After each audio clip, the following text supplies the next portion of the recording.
Hello दोस्तों, स्वागत करते हैं आपको हमारे YouTube चैनल एग्जामिनेशन बाबा परिवार में।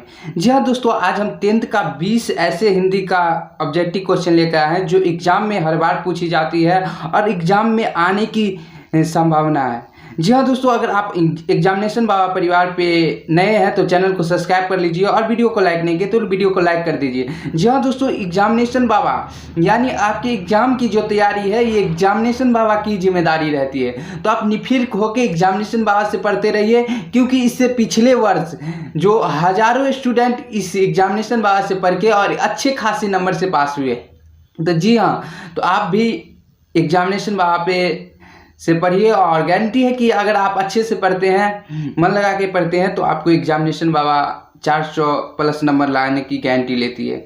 चलिए हम आगे क्वेश्चन की ओर बढ़ते हैं। क्या है वो महत्वपूर्ण क्वेश्चन? जी हाँ दोस्तों, मेरा पहला क्वेश्चन है दारिश क्या है? दारिश है वो क्या है? जी हाँ दोस्तों, दारिश है, इसमें 4 ऑप्शन दिया हुआ है। ए में दिया है सोने के सिक्के, बी में दिया है चांदी के सिक्के, सी में दिया है पीतल के सिक्के, डी में दिया है लोहे के सिक्के। तो मेरा जो ये 4 ऑप्शन दिया है इसमें से मेरा करेक्ट आंसर कोई एक होगा, जिसमें को आपको भी जवाब देते चलना है। इससे पता चलेगा कि आपको कितने क्वेश्चन की जवाब पता है। चलिए, मेरा जो क्वेश्चन इसका होगा दारिश क्या है, वो है सोने के सिक्के, यानी मेरा राइट आंसर ए हो जाएगा। क्या हो जाएगा? ए हो जाएगा मेरा राइट आंसर। चलिए 2 नंबर क्वेश्चन की ओर बढ़ते हैं दोस्तों। 2 नंबर क्वेश्चन मेरा कह रहा है भारत के सबसे प्राचीनतम भाषा कौन सी है? भारत की सबसे प्राचीनतम भाषा कौन सी है?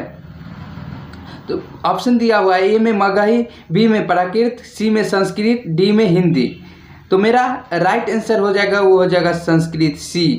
क्या हो जाएगा दोस्तों? मेरा राइट आंसर सी हो जाएगा। चलिए अगला नंबर क्वेश्चन है वो मेरा मंगवा से कर्ज मांग रहा था। मंगवा से कर्ज मांग रहा था। ऑप्शन दिया हुआ है, ए में रंगपा, बी में नंजमा, सी में कविता, डी में सावित्री। तो मेरा राइट आंसर हो जाएगा, वो हो जाएगा रंगपा, ए। चलिए 3 का मेरा जो करेक्ट आंसर हो जाएगा वो हो जाएगा ए। आप लोग भी जवाब देते चलिएगा, कमेंट में बताते चलिएगा कि आपको कितना सही हुआ। चलिए उसके बाद 4 नंबर क्वेश्चन की ओर बढ़ते हैं। 4 नंबर क्वेश्चन कह रहा है मेरा वाणी कब विष के समान हो जाता है, यानी वाणी जो है वो कब जहर के समान हो जाता है। तो मेरा ऑप्शन दिया हुआ है राम नाम के बिना, दूसरा बी में दिया हुआ है तीर्थ यात्रा के बिना, सी में दिया हुआ ज्ञान के बिना, डी में दिया है माता पिता के बिना। तो मेरा इसमें करेक्ट आंसर 4 का हो जाएगा, वो हो जाएगा राम नाम के बिना। राम नाम के बिना यानी करेक्ट आंसर ए हो जाएगा दोस्तों। चलिए 5 नंबर क्वेश्चन की ओर बढ़ते हैं। 5 नंबर क्वेश्चन मेरा कह रहा है कुंवर नारायण ने बूढ़ा चौकीदार किसे कहा है? कुंवर नारायण ने बूढ़ा चौकीदार किसे कहा है? तो ए में ऑप्शन दिया है पहाड़ को, बी में व्यक्ति को, सी में वृक्ष को, डी में सैनिक को। तो इसमें कुंवर नारायण ने वृक्ष को बूढ़ा चौकीदार कहा है। तो मेरा राइट आंसर सी हो जाएगा। 5 नंबर का राइट आंसर सी हो जाएगा। चलिए आप लोग भी जवाब देते चलिएगा और देखते चलिएगा कि कितना आपका सही होता है। चलिए 6 नंबर मेरा क्वेश्चन है कवि के अनुसार जनतंत्र के देवता कौन है? कवि के अनुसार जनतंत्र के देवता कौन है? ए में ऑप्शन है नेता, बी में है मंत्री, सी में शिक्षक, डी में किसान मजदूर। तो कवि के अनुसार जनतंत्र का देवता है किसान मजदूर। तो मेरा राइट आंसर डी हो जाएगा 6 का।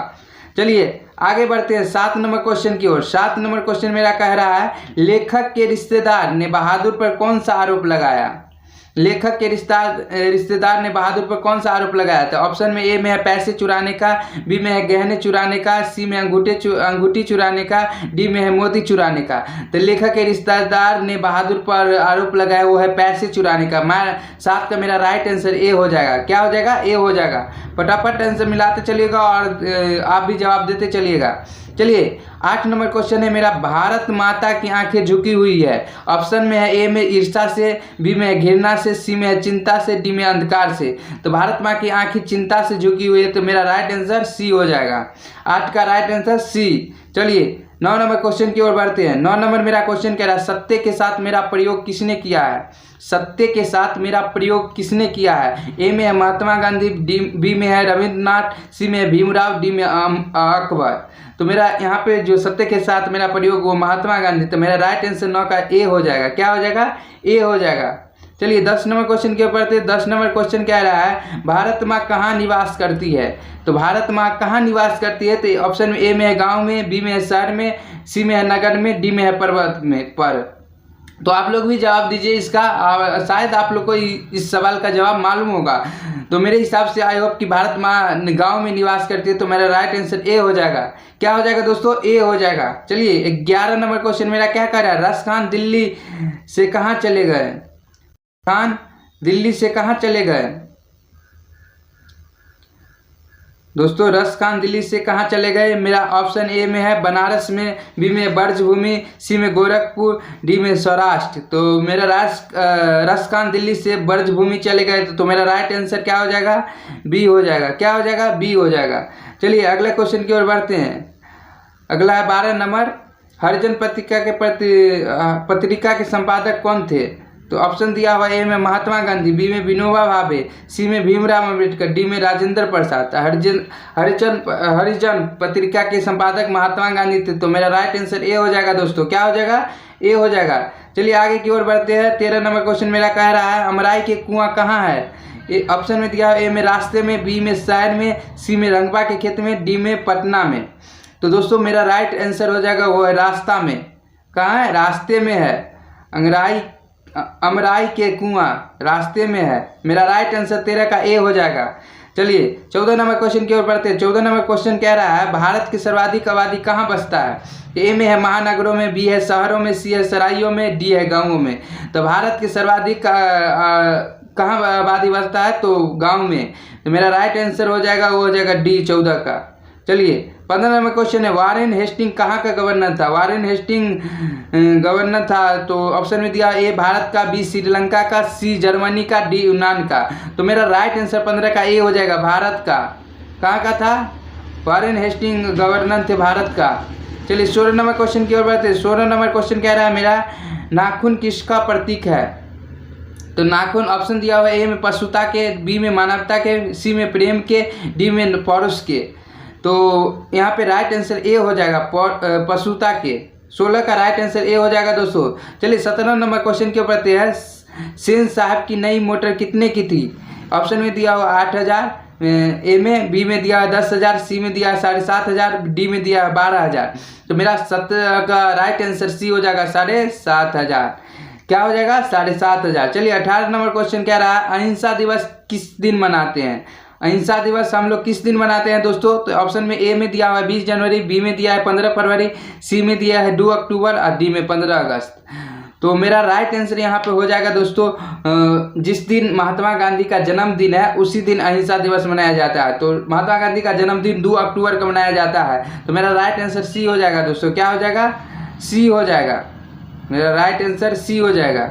चलिए 18 का राइट आंसर सी। उसके बाद 19 की ओर पढ़ते। 19 कह रहा है सेन साहब की कितनी लड़कियां थी। ए में दिया हुआ है 3, बी में दिया है 5, सी में दिया है 4, डी में दिया है 6। तो सेन साहब की लड़की 5 थी। तो कितना, मेरा राइट आंसर क्या हो जाएगा दोस्तों, 19 का बी हो जाएगा। क्या हो जाएगा, बी हो जाएगा। चलिए 20 नंबर क्वेश्चन मेरा क्या कह रहा है। 20 नंबर क्वेश्चन कह रहा है नाखून क्यों बढ़ते हैं प्रश्न लेखक से किसने पूछा था। नाखून क्यों बढ़ते हैं प्रश्न लेखक से किसने पूछा था। तो ए में ऑप्शन में दिया हुआ है पत्नी ने, बी में दिया हुआ है बेटे ने, सी में बेटी ने, डी में भाई ने। तो यह राइट आंसर जो हो जाएगा नाखून क्यों बढ़ते हैं प्रश्न लेखक के बेटी ने लेखक से पूछी थी। तो यह राइट आंसर सी हो जाएगा दोस्तों। क्या हो जाएगा, बेटी ने। चलिए आई होप कि आप लोग को ये 20 क्वेश्चन बहुत ही महत्वपूर्ण है दोस्तों। एग्जाम में आने की 99% संभावना है। तो आप लोग अच्छे से 20 क्वेश्चन का तैयारी कर लीजिए और एग्जाम देकर आइएगा दोस्तों। उसके बाद पता चलेगा कि कौन क्वेश्चन कैसे था। वैसे आगे आप लोगों को और महत्वपूर्ण क्वेश्चन सारे विषय का ला रहे हैं। तो आप लोग तैयारी करते चलिएगा अच्छे से। अगर एग्जामिनेशन बाबा से अच्छे से पढ़ लेते हैं दोस्तों तो 400 अंक लाने से कोई नहीं रोक सकता है। चलिए धन्यवाद। फिर लेकर आते हैं अगले सब्जेक्ट का क्वेश्चन आंसर। धन्यवाद।